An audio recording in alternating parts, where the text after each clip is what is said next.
Jeffrey എപ്സ്റ്റീൻ്റെ ജീവിതം മുഴുക്കെ ദുരൂഹത നിറഞ്ഞതായിരുന്നു. അമേരിക്കയിലെ ഒരു സാധാരണ ജൂത കുടുംബത്തിൽ ജനിച്ചു വളർന്ന് കോളേജ് വിദ്യാഭ്യാസം പോലും പൂർത്തിയാക്കാൻ കഴിയാത്ത ഒരാളായിരുന്നു എപ്സ്റ്റീൻ.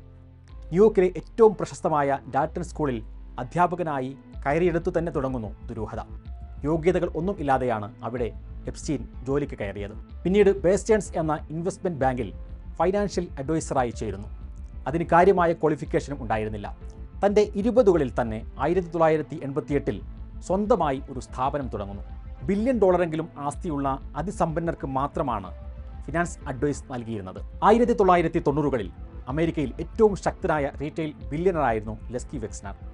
വെക്സ്നറുടെ വെറുമൊരു ഫിനാൻഷ്യൽ അഡ്വൈസറായി ആ സാമ്രാജ്യത്തിലേക്ക് കയറിയ എപ്സ്റ്റീന് 1991 തന്നെ തൻ്റെ എല്ലാ സാമ്പത്തിക നിയമ അധികാരങ്ങളും കൈമാറുന്ന പവർ ഓഫ് അറ്റോർണി നൽകി വെക്സ്നർ ആദരിച്ചത് കണ്ടപ്പോൾ അമേരിക്ക ഞെട്ടി.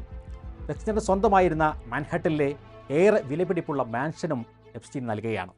ഈ അധികാരങ്ങളുടെ മറവിലാണ് എപ്സ്റ്റീൻ പിന്നീട് ലോക നേതാക്കളിലേക്കും പ്രമുഖരിലേക്കും കടന്നു കയറുന്നത്.